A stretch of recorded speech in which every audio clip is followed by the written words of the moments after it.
Hello दोस्तों, आज की वीडियो में हम समझेंगे गणित में संख्या पद्धति के 5 मोस्ट इंपोर्टेंट प्रश्नों के बारे में।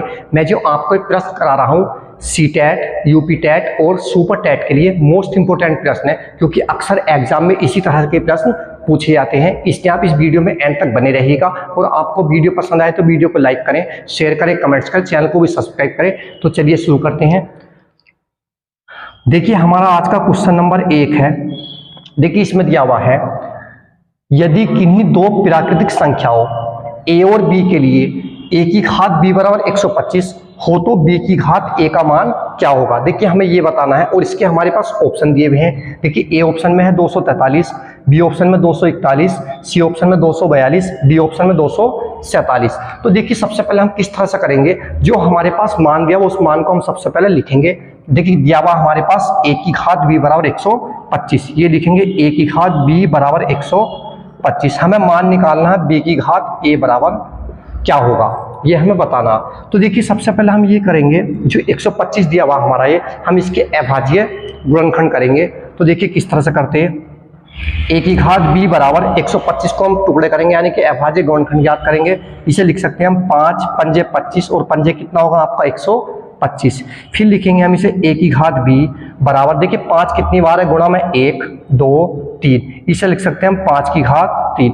अब देखिए जब हम इसकी तुलना करेंगे आपस में, तो देखिए हमारे पास b का काम क्या करेगा, 3 करेगा, क्योंकि यहाँ b घात के रूप में और यहाँ 3 घात के रूप में है। इसी तरह से अब आधार के रूप में हमारे पास यहाँ कितना a है और यहाँ कितना आधार के रूप में हमारे पास 5, तो a का काम कितना करेगा 5, तो a का मान पता लग गया कितना हमारा 5, और b का मान कितना पता लगा हमें 3। अब देखिए हमें मान बताना था काय का, b की घात a का मान। अब हम इसमें a और b के मान रख करके हल करेंगे इसे। तो देखिए b का मान कितना हमारे पास 3 और a का मान आया निकल करके 5। देखिए हम 3 की घात 5 लिखा, इसका मतलब है 3 की हमें 5 बार गुणा करनी है। इसे लिखेंगे हम 3 गुणा 3 गुणा 3 गुणा 3 और गुणा 3, आपस में गुणा करेंगे। 3 तिया 9 और 9 तिया कितना होगा 27, 27 तिया कितना होगा 81, 81 तिया कितना होगा 243। तो देखिए हमारा इसका कौन सा ऑप्शन सही है, ऑप्शन नंबर, देखिए ए में हमारे पास कितना दिया था 243, ऑप्शन ए हमारा सही है। देखिए इसी तरह से क्वेश्चन नंबर हमारा 2 है। देखिए अच्छा सवाल है ये भी, इसमें दिया हुआ है क्वेश्चन नंबर 2 में ब्रैकेट में लिखा हुआ 1 सही 1/2 प्लस 11 सही 1/2 प्लस 111 सही 1/2 प्लस 1111 सही 1/2 बराबर है। तो हमें इसका मान बताना। देखिए इसके ऑप्शन में ए में है 1200 यानी कि 1263, बी ऑप्शन में 1236, सी ऑप्शन में 1233, डी ऑप्शन में 1239। तो देखिए हमारे पास इस प्रकार के सवाल जब भी आपको दिखाई दे और यहाँ हमारे पास मान सेम हो, देखिए यहाँ भी हमारे पास 1/2 है, यहाँ भी 1/2 है, यहाँ भी 1/2 है, यहाँ भी 1/2 है। तो हम जो हमारे पास शुरू में संख्याएं लिखी हुई होती है, जैसे यहाँ 1, इसे लिखेंगे हम सबसे पहले 1 प्लस, इसके बाद में देखिए हमारे पास 11 प्लस कितना 111 प्लस कितना है 1111, हम इन्हें एक साथ लिखेंगे। इसी तरह से देखिए इसके आगे को हमारे पास क्या लिखेंगे, प्लस का निशान लगाएंगे। फिर देखिए हमारे पास जो बटे के रूप में संख्या लिखी, इन्हें लिखेंगे 1/2 प्लस 1/2 प्लस 1/2 प्लस 1/2, यहाँ लिखेंगे हम 1/2 प्लस 1/2 प्लस 1/2 और प्लस 1/2। अब इन्हें जोड़ेंगे हम, देखिए एक और एक 2 और एक 3 और एक कितना आएगा 4, और यहाँ कितना आएगा आपका 1 और एक 2 और एक कितना आएगा हमारे पास 3। इसके बाद में देखिए तीसरे स्थान पर 1, यहाँ भी 1 आ गया 2, और हमारे पास चौथे स्थान पर कितना लिखा हुआ 1, प्लस का निशान। अब देखिए हमारे पास यहाँ 1/2 प्लस 1/2 प्लस 1/2 प्लस 1/2, हम इसे एलसीएम लेकर के हल करेंगे। यानी कि हम इसे लिख सकते हैं, देखिए जब हमारे पास हर एक सा होता और हमें लघुत्तम लेना पड़ता तो एक ही संख्या हमारे पास आ जाएगा, यानी कि कितना आ जाएगा इसमें हमारे पास 2, यानी कि हम इन्हें डायरेक्ट ऊपर वाली संख्या जोड़ सकते हैं। देखिए 1 2 3 4, तो ये हो जाएगा 4 कितना आपका 2, या इस तरह से देखिए हमारे पास आधा ही लिखा हुआ 1/2 का मतलब होता आधे से, आधा ये है और आधा ये हो गया हमारे पास 1/2, तो 1 हो गया। इसी तरह से आधा ये है 1.5 हो गया, इसी तरह से आधा ये हमारे पास कितना हो गया 2 हो गया। तो इसी तरह से हम इसे काट लेंगे, 2 से 2 दूनी 4, तो आपका कितना है यहाँ निकल करके 2। अब देखिए हम इसमें जोड़ेंगे 12, कितना लिखा हुआ 1234 प्लस कितना 2, ये हो जाएगा 1236। ये क्या आएगा इसका आपका आंसर, तो इसका कौन सा ऑप्शन सही है हमारे पास 1236, ऑप्शन नंबर बी। देखिए इसी तरह से इसके बाद में हमारे पास है क्वेश्चन नंबर 3। अब हम क्वेश्चन नंबर 3 पढ़ेंगे ध्यान से। देखिए क्वेश्चन नंबर 3 दिया हुआ है,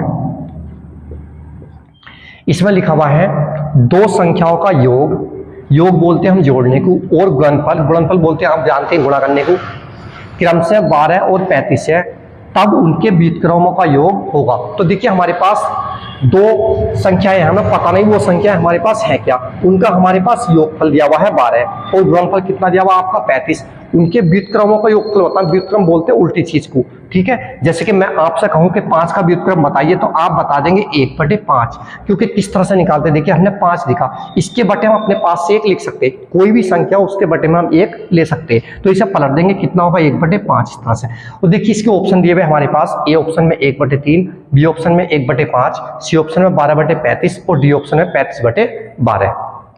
तो देखिए हमने अपने पास से दो संख्या मान ली, कि पहली संख्या मान ली हमने ए है, प्लस दूसरी संख्या मान ली कितनी हमने बी है, तो इन दोनों संख्याओं को जोड़ने के बाद कितना हो रहा हमारा 12, तो लिखेंगे बराबर 12, ठीक है। इसी तरह से अब इन संख्याओं का गुणनफल, क्योंकि ये लिखा होता है दो संख्याओं का योग और गुणनफल क्रमशः 12 और 35 है, तो ये तो हमारे पास योग का काम करेगा, और गुणनफल हमारे पास कितना है 35, यानी कि a गुणा b बराबर कितना है 35। इन दोनों संख्याओं का योगफल पता है हमें और गुणनफल पता। अब ये कहा गया जो हमारे पास संख्या है उनके व्युत्क्रमों का योगफल बताना। देखिए जब संख्या हमने a और b मानी है, इनका व्युत्क्रम हमारे पास कितना होगा 1/a हो जाएगा।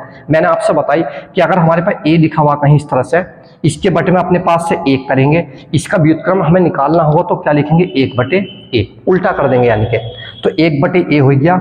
और हमें बताना क्या, देखिए योग बताना इसमें व्युत्क्रम का, तो प्लस का निशान, इसी तरह से हम b का व्युत्क्रम कहेंगे कितना होगा 1/b। अब देखिए एलसीएम लेंगे, कितना आएगा a की और b की गुणा करके, a भी हमारे पास एलसीएम आ जाएगा इसका, इसकी गुणा इससे करेंगे तो b आएगा, इसकी गुणा इससे करेंगे तो कितना आएगा a, यानी कि हम लिख सकते हैं a + b इस तरह से, हाथों हाथ ही हमने सीधा करके लिख लिया। वैसे हमारे पास जो बन गया था ये बन गया था, जब हमने a से a को भाग करी तो हमारे पास a कट गया, कितना बचा b, b की 1 की गुणा b का b आ गया, प्लस b से b को भाग करी हमारे पास ये कटा, तो 1 की और a की गुणा a, ये बना। अब देखिए a + b या b + a की बात है हमारी, a + b का मान हमें कितना पता 12/ab का मान हमारा कितना दिया हुआ 35, तो देखिए इसका आंसर हमारे पास कितना है 12/35। तो इसका कौन सा ऑप्शन सी है हमारा, देखिए ऑप्शन नंबर है सी 12/35। देखिए इसके बाद में हमारा क्वेश्चन नंबर 4 है। देखिए क्वेश्चन नंबर 4 है हमारा, इसमें दिया हुआ है यदि 2352 बराबर 2 की घात x गुणा 3 की घात y गुणा 7 की घात z, तब x + y + z का मान है। हमें इनका मान बताना। हमें क्या पता, कुछ संख्या दी हुई उसके गुणा में कुछ संख्या घात लगी हुई x y z के रूप में, x + y + z का मान बताना। देखिए इसके ऑप्शन है हमारे पास, ए ऑप्शन में 8, बी ऑप्शन में 6, सी ऑप्शन में 7 और डी ऑप्शन में कितना दिया हुआ है 9। तो देखिए लिखेंगे हम इसे सबसे पहले, देखिए हम इसे थोड़ा सीधा करके लिख सकते हैं इस तरह से। पहले ये ले सकते हैं 2 की घात x गुणा कितना 3 की घात y और गुणा कितना 7 की घात z बराबर दिया हुआ है 2352। देखिए जो हमारे पास ये दिया हुआ 2352, इसके हम सबसे पहले अभाज्य गुणनखंड निकालेंगे, क्योंकि हम कब तक मान नहीं बता सकते जब तक हमें x, y और z के मान नहीं पता होंगे। जब हमारे पास x, y, z के मान निकल करके आ जाएंगे हम उन्हें जोड़ लेंगे। तो देखिए 2 से हम इसे भाग करेंगे पहले, 2 × 2, यहाँ भी कितना आएगा हमारे पास 2 × 2, 1 बचा 15, 2 × 7 14 बचा कितना 1, 12, 2 × 6 12। अब फिर 2 से करेंगे हम इसे, 2 से 2 × 5 10 बचा कितना 1 हो गया कितना 17, 2 से 2 × 8 16 बचा कितना 1 हो गया कितना 16, 2 से 2 × 8 16। अब फिर 2 से करेंगे हम इसे, देखिए 2 से 2 दूनी 4 बचा कितना इसमें का 1, इसके शुरू में आएगा 18, 2 से 2 9 18 और 2 चौक 8। फिर 2 से भाग करेंगे हम इसे, 2 से 2 × 2, 2 चौक 8 बचा कितना 1 क्योंकि 9 था, कितना हो गया 14, 2 से 2 7 14। अब देखिए 3 से कर सकते हैं, 3 से कैसा पता लगा कि संख्या कट सकती है, इनके अंकों को जोड़ कर देख लेंगे, 7 और 4 11 और 1 कितना 12। अगर संख्याओं के अंकों का योगफल 3 से कटेगा तो पूरी संख्या हमारी 3 से कटेगी। 3 से 3 चौक 12 बचा कितना इसमें का 2 हो गया 27, 3 9 27। अब देखिए हम इसे 7 से काट सकते हैं, 7 7 49, फिर 7 से 7 × 7। इसके अभाज्य गुणनखंड हमारे पास ये आए। अब यहाँ लिखेंगे, देखिए 2 की घात x गुणा 3 की घात y गुणा 7 की घात z बराबर, इसके अभाज्य गुणनखंड लिखेंगे क्या है, ये आया। देखिए डायरेक्ट लिख सकते हैं थोड़ा सा, देखिए 1 2 3 4, देखिए 2 हमारे पास कितनी बार आया 4 बार, तो हम इसे लिख सकते हैं 2 की घात 4 गुणा का निशान। अब देखिए इसके बाद में हमारे पास 3 कितनी बार आया 1 बार, इसे लिख सकते हैं 3 की घात 1 गुणा का निशान। अब देखिए 7 हमारे पास कितनी बार आया 1 और 1 2 बार, इसे लिख सकते हैं हम 7 की घात 2। अब देखिए हम इनकी तुलना करेंगे आपस में। देखिए यहाँ हमारे पास 2 की घात x है, यानी कि घात के रूप में यहाँ क्या लिखा हुआ x, और यहाँ 2 की घात कितना 4, तो इसमें पता लगा कि x का मान हमारे पास कितना हो गया, x बराबर हो गया आपका 4। ठीक है, इस तरह से। इसी तरह से देखिए यहाँ हमारे पास 3 की घात y लिखा हुआ, और यहाँ 3 की घात कितना 1, तो ये पता लगा y का मान हमारा कितना हो गया 1। इसी तरह से देखिए यहाँ z की घात नहीं सॉरी 7 की घात z लिखा हुआ, यहाँ कितना 7 की घात 2, तो ये पता लगा हमारा z का मान कितना हुआ 2। अब देखिए हमें जो मान बताना था हमें x plus y plus z का मान क्या होगा, यानी कि इसका मान बताना था x प्लस वाई और प्लस जेड। अब देखिए x वाई जेड के हमारे निकल के आ गए मान, वो मान रख लेंगे। x का मान है 4, प्लस y का मान है आपका 1, प्लस z का मान है आपका 2, इन्हें जोड़ लेंगे। देखिए 4 और 2 6 कितना आएगा आपका 7। तो देखिए हमारे पास इसमें कौन सा ऑप्शन सही है, ऑप्शन नंबर सी 7। देखिए इसी तरह से हमारे पास क्वेश्चन नंबर 5 है, और ये इंपॉर्टेंट प्रश्न है और आसानी होते हैं प्रश्न, क्योंकि इस तरह का प्रश्न तो अक्सर टेट के या सी टेट के एग्जाम में अक्सर आता ही रहता है। देखिए ये हमारे पास दिया हुआ क्वेश्चन नंबर 5। देखिए इसमें लिखा हुआ 3 गुणा 38 गुणा 537 गुणा 1256 में इकाई का अंक होगा। हमें देखिए हमारे पास कुछ संख्याएं गुणा में लिखी हुई है, हमें उसमें ये बताना कि इकाई का अंक क्या होगा। देखिए इसके ऑप्शन है, ए ऑप्शन में हमारे पास 4 है, बी ऑप्शन में 2 है, सी ऑप्शन में 6 है, और डी ऑप्शन में हमारा कितना है 8। तो देखिए हमारे पास इसकी एक नियम होता है, यानी कि ट्रिक भी होती है, उसे कैसी समझ लीजिएगा आप। देखिए सबसे पहले हम इस वाली संख्या के और इस वाली संख्या के इकाई के अंक के और इकाई के अंक की गुणा करेंगे। हमने 8 की और 3 की गुणा करी, कितना आ गया 8 या 24। अब देखिए हमें ये पता लगा इस 24 में इकाई का अंक हमारे पास कितना हो गया 4।